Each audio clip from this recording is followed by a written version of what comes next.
गुरुर्ब्रह्मा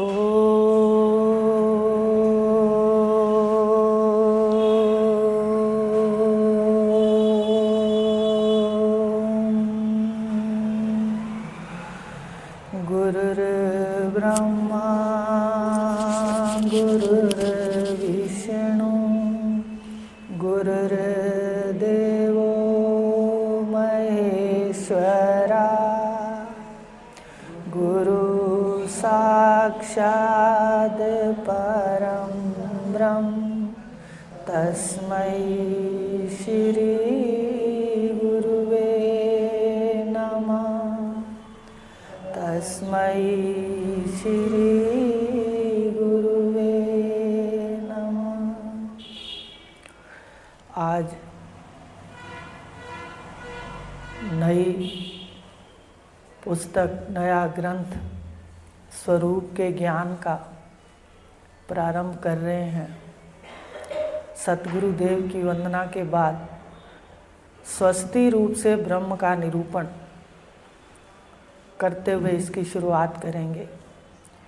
ओम सत समृद्धं स्वता सिद्धं शुद्धं बुद्धं मनीदृशम् एकमेव अद्वयं ब्रह्म नास्ति किंचन एकमेव अद्वयं ब्रह्म नास्ति किंचन। हाँ जी, अपना जो पुस्तक प्रारंभ कर रहे हैं निर्विघ्न रूप से गुरुदेव पूर्ण कराएं। तो आज जो शुरू कर रहे हैं ग्रंथ, उसका नाम है स्वरूप गीता के माणिक मोती। पुस्तकें लाए हो सभी? अपनी अपनी पुस्तकें निकालो। इसमें सबसे पहले जो इस विद्या का फल है, प्रयोजन है, वो बताया गया है कि इस विद्या का क्या फल है, क्या स्थिति होगी पढ़ने वाले की। ये जो जीव है भटक रहा है वासनाओं में। तो पहला है परम पुरुष कारण उपाधि माया में बैठ के। परम पुरुष परमात्मा है, कारण उपाधि माया है, सृष्टि का कारण। कारण उपाधि माया में बैठकर सृष्टि को रचता है। देखो, एक ही अभी हमने मंत्र देखा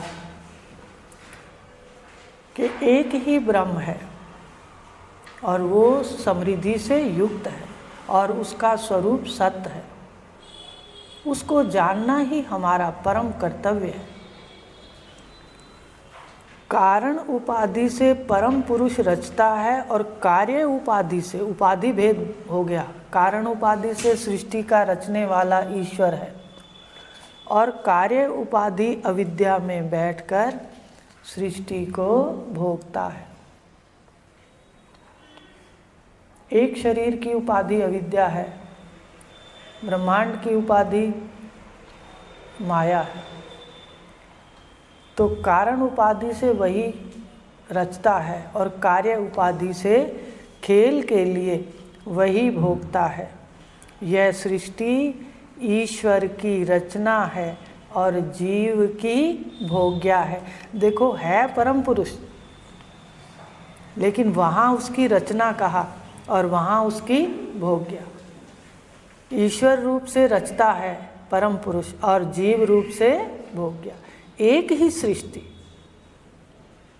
रचता है और भोगता है। रचता ईश्वर है और भोगता जीव है। ये सृष्टि ऐसी है, रचता ईश्वर है और भोगता जीव है। दूसरा है उपनिषद विद्या ही परम शांति का स्रोत है और कोई भी ज्ञान हमें परम शांति नहीं दे सकते। थोड़ी देर के लिए तो हम शांति प्राप्त कर सकते हैं, पूजा पाठ में भी थोड़ी देर शांति प्राप्त कर सकते हैं, पर सदा के लिए शांति और अखंड शांति, वो शांति सत्य को जानने के कारण है। इसलिए वो उपनिषद विद्या, जो विद्या जिससे ये सत्य जाना जाता है, उसको उपनिषद विद्या कहते हैं।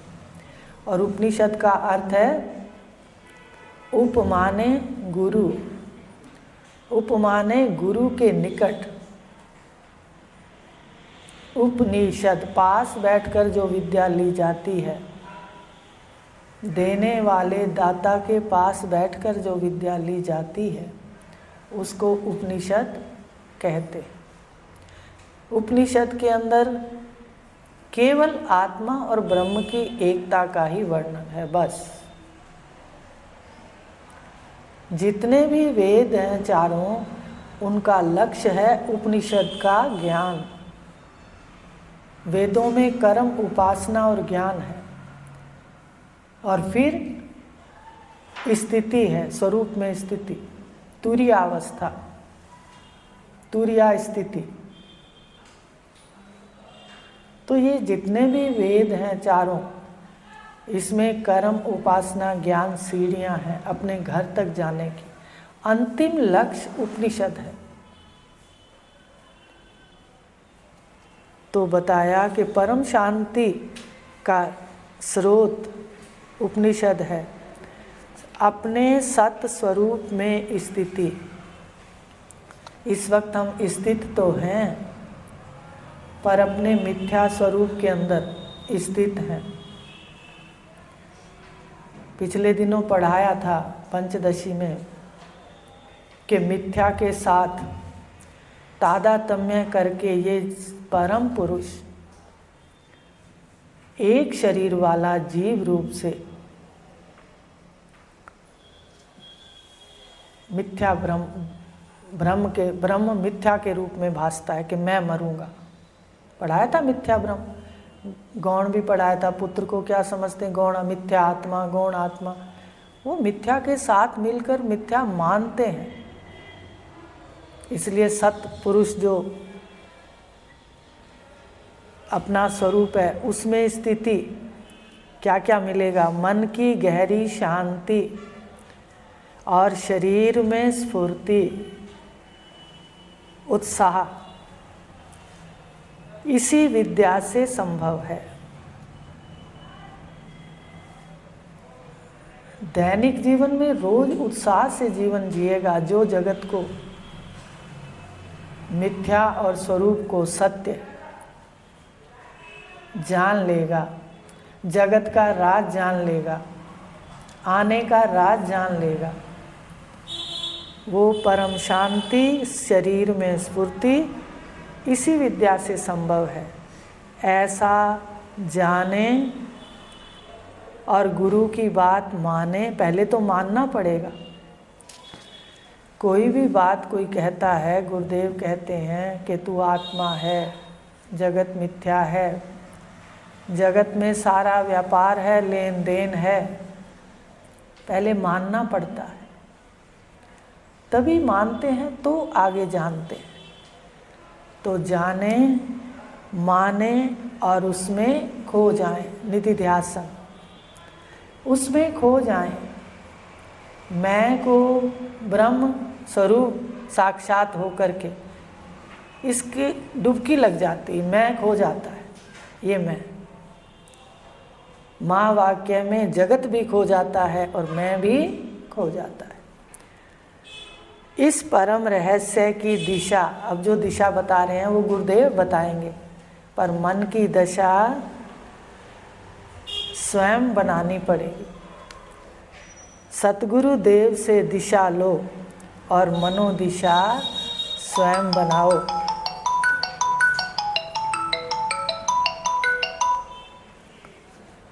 जान रहे हो? मनोदशा स्वयं बनाओ, पर दिशा कौन बताएंगे? गुरुदेव। एड्रेस तो गुरुदेव से लो, पर एड्रेस हाथ में है, मान लो किसी का पता है, हिंदी में लिखा हुआ है, इंग्लिश में लिखा हुआ है, लेकिन वहाँ तक चल के और ढूंढेंगे तो हम। तो इस प्रकार ये अपना मन तैयार कर लो कि जैसे जैसे श्रवण करेंगे वैसे वैसे इसको मनन करके जीवन में ढालना है। तो इसमें शुभ प्रेरणा, स्वरूप गीता के माणिक मोती, आखिर है क्या इसका, ये नाम क्यों है? उपनिषद में स्वरूप गीता के कुछ माणिक मोतियों को चुनकर, उपनिषद जो है वो 4 वेदों के अंतिम अध्याय है। पहले कर्म, उपासना, फिर ज्ञान के हैं। तो कुछ माणिक मोतियों को चुनकर साधक हृदय में प्रतिष्ठित करने का प्रयास किया गया है। सफलता तो आपके कर्म पर निर्भर है। देखो, प्रयास तो है, पुस्तकें भी हैं, शास्त्र भी हैं, उपनिषद भी हैं, लेकिन कर्म तो हमें करना पड़ेगा। फिर कौन सा कर्म करना पड़ेगा? कहते सभी कर्म, साकाम कर्मों को छोड़ करके निष्काम कर्म श्रवण करना पड़ेगा। श्रवण कर्म उपनिषद विद्या के लिए श्रेष्ठ कर्म श्रवण है, तो वो कर्म करना पड़ेगा। यह स्वरूप गीता की निष्ठा, ये निष्ठा किस किस की है? ये भगवान श्री कृष्ण की निष्ठा है। देखो, हमें तो आज पता चला, प्रिय भगवान की निष्ठा है, भगवान कृष्ण की निष्ठा है, याज्ञवल्क्य जी की निष्ठा है, राजा जनक की, गार्गी, मैत्रेयी, राजा प्रवाहन और रानी चौड़ाला आदि अनेक ब्रह्मनिष्ठों की निष्ठा है। इसी निष्ठा की चाहत हम सबको है सत्य निष्ठा की चाहत। सुख थोड़ा सा भी अगर हमने देखा है तो ज्ञान में ही देखा है। अगर हमने निरपेक्ष सुख देखा है, सौदे वाला सुख नहीं, निरपेक्ष सुख जहाँ लेना देना नहीं है, लो और दो। देखो, मनुष्य भी ऐसे करते हैं, भाई तू मुझे ये सुख दे और मैं तुझे ये दूंगा। तो देवता भी यही, देवताओं में भी देख लो, प्रसाद ऐसा चढ़ाओगे तो ये होगा। तो वहाँ भी हम, भगवान ने गीता में कह दिया कि तुम उनको पूजो और वो तुम्हें देंगे। लेकिन ये निरपेक्ष सुख है उपनिषद का, इस स्वरूप गीता का निरपेक्ष सुख है, और ये गुरु की कृपा से मिलता है। इस निष्ठा की चाहत हम सबको है। सफलता तो हमारी तत्पर साधना और गुरु की कृपा पर निर्भर है। देखो, साधना भी हो और हमारी इतनी नम्रता हो कि हम मटका इतना जो है बुद्धि का गुरुदेव के चरणों में इतना नीवा हो कि उनकी बुद्धि रूपी नल से जो भी जल आए वो सीधा हमारे मटके में जाए। नम्रता। विद्या सदा गुरु की दृष्टि से आती है, फलीभूत होती है। परम पुरुषार्थ साध करेंगे पर गुरु की कृपा आवश्यक है। तो ये गुरु की कृपा पर निर्भर है और हमारी तत्पर साधना पर, तत्पर साधना। रोज़ जैसे खाना खाते हैं, जैसे सोते हैं, जैसे कोई भी कार्य अपने नौकरी आदि का, दुकान का या कोई ऑफिस का कार्य करते हैं, इसी तरह मन को रोज़ भोजन देना है ज्ञान का। इसकी निष्ठा तभी होगी। स्वरूप गीता के माणिक मोती का तात्पर्य है कि जीव का स्वरूप आत्मा ब्रह्म है। जीव जो ही बैठा है, जो ये ढूंढ रहा है परमात्मा को, इसका जो आत्म स्वरूप है, एक तो देह वाला स्वरूप है, एक आत्म स्वरूप है। इसका स्वरूप आत्मा है और आत्मा ब्रह्म है। आत्म ब्रह्म इस जीव का स्वरूप है जो सुन रहा है, जो दुखी है, कर्ता भोगता है, जिस ग्रंथ में, अब इसका नाम का अर्थ है, जिस ग्रंथ में निज स्वरूप का ज्ञान हो, उसी का कथन हो, उसी का ही गान हो। आदि मध्य अंत में सिर्फ किसका प्रतिपादन हो, भले कोई कहानी कह दी जाए, भले कोई बात समझाने के लिए कोई बाहर से ली जाए, लेकिन आदि मध्य और अंत में किसका प्रतिपादन हो, अपने स्वरूप के ज्ञान का। वही स्वरूप गीता है, वही स्वरूप गीता है। अब स्वरूप गीता का अर्थ है तो फिर माणिक मोती क्या है?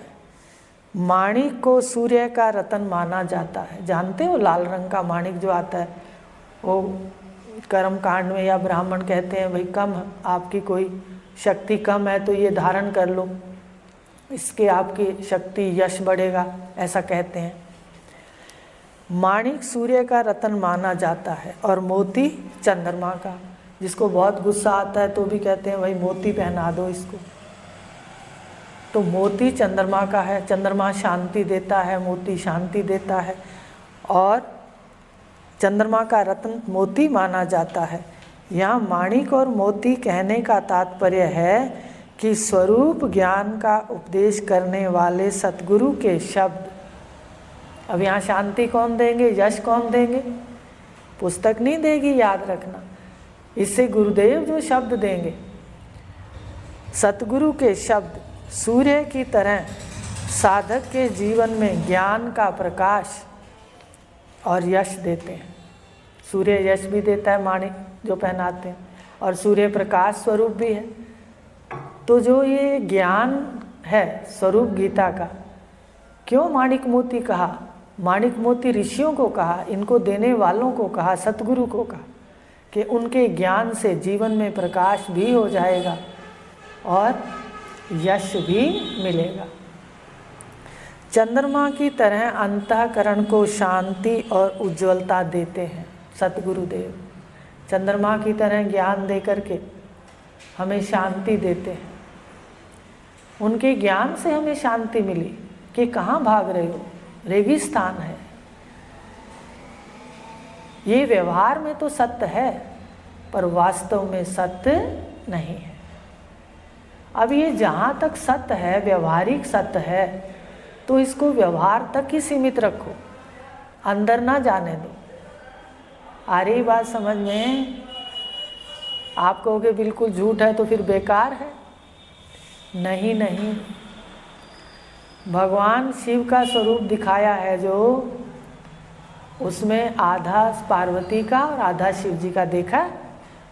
तो प्रकृति का भी महत्व है, लीला का विस्तार प्रकृति से है पर बिना सत्ता के नहीं है। सत्ता शिव की और विस्तार प्रकृति का। तो रहना तो जगत के अनुसार है, ये व्यवहारिक सत्य है, लेकिन अंदर नहीं ले जानी बात, निश्चय बदल देना कि सत्य नहीं है। उपनिषद विद्या ही स्वरूप ज्ञान है। उपनिषद विद्या का ज्ञान ही स्वरूप ज्ञान है। इस प्रकार उपनिषदों में स्वयं स्वरूप ज्ञान का ज्ञान करने वाले आचार्य ही सतगुरु ही स्वरूप गीता के माणिक मोती हैं। समझ आ गई? उनका स्थान माणिक मोती का है हमारे जीवन के अंदर। इसमें अनेक युक्तियों द्वारा इस पुस्तक में, इस जो स्वरूप का ज्ञान का जो ग्रंथ है, इसमें जिज्ञासु को अनेक युक्तियों द्वारा आत्म तत्व का उपदेश किया है। अंतःकरण क्यों अनेक युक्तियों द्वारा किया है? एक युक्ति से ही समझ आ जाता तो एक बार सुनने से नहीं आता, एक युक्ति से भी हमें समझ नहीं आता। आपसे एक ही प्रश्न करते हैं कि इतने साल सुनते हुए हो गए, सिर्फ 3 बातें हैं वो याद नहीं हुई। क्यों मेरी बहन भाइयों, हुई क्या 3 बातें याद? कितनी युक्तियों द्वारा गुरुदेव वर्णन करते हैं, कैसे देखो नियम अपने को साधते हैं, नियमों में बांधते हैं कि व्यक्तित्व सदा हो जाए। ब्रह्म विद्या पढ़ने वाले का व्यक्तित्व सदा हो, साधक का। तो कैसे देखो अनेक अंतःकरण हैं और युक्तियां भी भिन्न भिन्न हैं, पर ये बात बार बार ये मन है माया का, ये अपने सारे ग्राहक माया की ओर ले जाता है। बताइए, किसी दिन कह देगा क्या है संध्या करना, क्या है, अब रहने दे, आज ठंड है ज़्यादा, बस थोड़ी देर और सोता हूँ। अब सोता है तो सोता ही रह जाता है। अगर थोड़ा नींद पर गुडाकेश, भगवान ने गीता के अंदर कहा, अगर इस निद्रा पर, इस प्रमाद पर थोड़ा अपना अधिकार कर लेता है, मन को कठोर कर लेता है, प्रमाद में नहीं आने देता, तो ये बहुत कुछ पा लेता है। अगर मन कहे कल करना है तो कभी ना कहना मानना, ये सदा ही फिर कहने लग जाएगा कल करो कल करो कल करो, को आज ही करना है। तबीयत ठीक नहीं है तो किताब खोल के एक अक्षर पढ़ के, गीता का एक लाइन पढ़ के रख देना। शरीर लेटा हुआ है तो भी अपनी संध्या ना छोड़े, ये साधक के लक्षण है। सबके अंतःकरण अनेक गुणों वाले हैं, इसलिए एक ही युक्ति से सबको ज्ञान नहीं हो सकता। एक युक्ति से ज्ञान नहीं होता। एक व्यक्ति एक बात गुरुदेव के पास आता है और आते ही उसका अंतःकरण इतना गीला और इतना उपजाऊ है, मिट्टी की तरह, जैसे उपजाऊ मिट्टी होती है, उसमें गुरुदेव उल्टे सीधे हाथ से अगर बीज डाल दें ज्ञान का, वहाँ लहराने लग जाता है। और एक अंतःकरण ऐसा होता है कि 40-40 साल हम सुनते रहते हैं, हमें बात समझ में नहीं आती। बताइए, 3 बातें हैं, आज से जाके घर पे गिनना हमें कितने साल हो गए। इसका मतलब अभ्यास कम है, अपने स्वरूप के ज्ञान का अभ्यास कम है, दृढ़ता कम है। किसी को कोई एक युक्ति समझ आती है, अनेक युक्तियां हैं, किसी को कोई समझ आती है तो किसी को दूसरी समझ आती है। ऋषियों के उपदेशों को आत्मसात करने का अल्प यत्न किया है।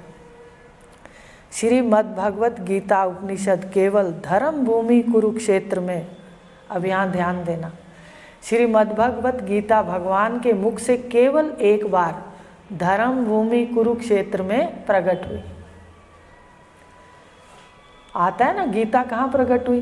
धर्म भूमि कुरुक्षेत्र में। और किसके मुख से हुई? माधव के, कृष्ण के, भगवान कृष्ण के मुख से प्रकट हुई। परंतु स्वरूप का ज्ञान, स्वरूप की गीता तो चारों लोकों में देखो, चारों युगों में और तीनों लोकों में। 4 युग हैं, कौन कौन से? सतयुग, द्वापर, त्रेता और कलयुग। देखो, और लोक हैं, ब्रह्मलोक, देवलोक और पृथ्वीलोक मुख्य।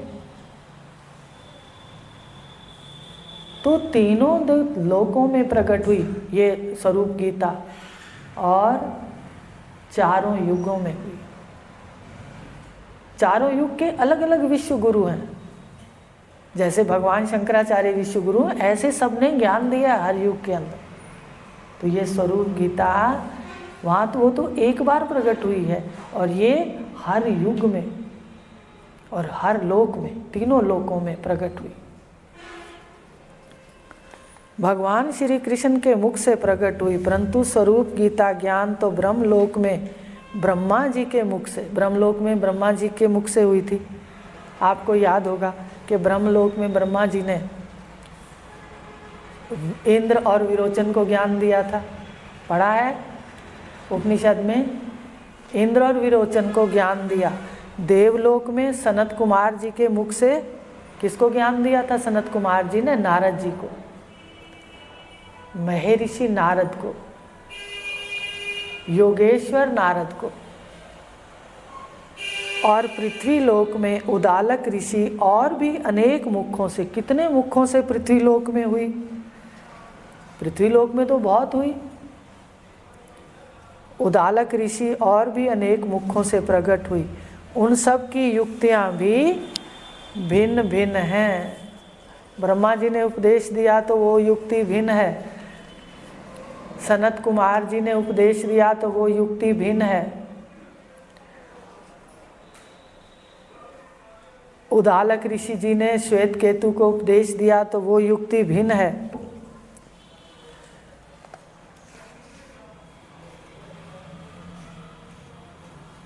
उन सब की भी युक्तियां भी भिन्न भिन्न हैं। ब्रह्मलोक में सच्चिदानंद, ब्रह्म सच्चिदानंद है तो इसमें 3 रूप हैं, सत्य, चिद और आनंद। अब देखो तीनों लोकों में एक एक तत्व का उपदेश हुआ है, एक एक तत्व का। सच्चिदानंद ब्रह्मलोक में सच्चिदानंद ब्रह्म के कौन से स्वरूप का उपदेश हुआ है? तीनों में से सत्य, चिद और आनंद में से चिद, चिद स्वरूप का, ज्ञान स्वरूप का, के जानने वाला अक्षी पुरुष है। ब्रह्मा जी ने इंद्र और विरोचन को उपदेश किया था। चिद तत्व का उपदेश हुआ, ज्ञान स्वरूप का साक्षात कराया ब्रह्मा जी ने। यह उपदेश ब्रह्मा जी ने देवराज इंद्र और दैत्यराज विरोचन को दिया। आनंद तत्व का उपदेश ऋषि लोक में योगेश्वर सनत कुमार जी ने देव ऋषि नारद जी को दिया। योगेश्वर देव ऋषि नारद जी को सनत कुमार में देवलोक में मिला ये ज्ञान। और कौन से तत्व का मिला? तीनों में से आनंद तत्व का। ब्रह्मालोक में, ब्रह्मलोक में चिद का, देवलोक में आनंद का, और पृथ्वी लोक में किसका मिलेगा? सत का। सत तत्व का उपदेश मनुष्य लोक में मुख्य रूप से उदालक ऋषि ने अपने पुत्र श्वेत केतु को दिया और अनेक युक्तियों से दिया। आप जानते हो, एक युक्ति से वो नहीं समझा, उसने फिर पूछा, पिताजी और सुनाइए, गुरुदेव और बताइए, फिर से बताइए। कहा अर्जुन ने भी भगवान कृष्ण को ये बात कही थी, मुझे फिर से कहो, मैं प्यासा हूँ विज्ञान अमृत पान का। आप ही अपने अंतःकरण को देखा करो कि क्या आप अर्जुन की तरह प्यासे हो, या सोचते हो चलो जाना तो है, आधा घंटा गुरु वंदना और गीता पाठ के बाद जाएंगे। साधक के लक्षण बता रही हूँ, आपको जगाना चाहती हूँ। जो भी इसको जहाँ सुन रहा है वो नियमों से बंधेगा तो ये विद्या जरूर प्राप्त करेगा और परम शांति लेगा। और भगवान ने कहा प्रयाण काल में भी वो शांत चित्त मुझे लखे। मिथ्या भाषण भगवान नहीं करते हैं, इसलिए अपना उद्धार इस विद्या से। पर व्यवहारिक सत्ता नहीं है। यहाँ मित्र आदि बनाना, टोलियाँ बनाना आपस में, वो यहाँ कोई मान्य नहीं है। व्यवहार जगत में और परमार्थ सतगुरु के निकट। सत तत्व का उपदेश मनुष्य लोक में मुख्य रूप से उदालक ऋषि ने अपने पुत्र श्वेत केतु को दिया। अनेक ब्रह्मनिष्ठ ऋषियों द्वारा ब्रह्म विद्या के अधिकारी को उपदेश हुआ। अधिकारी ही उपदेश सुनता है। इतने लोग बैठे हैं,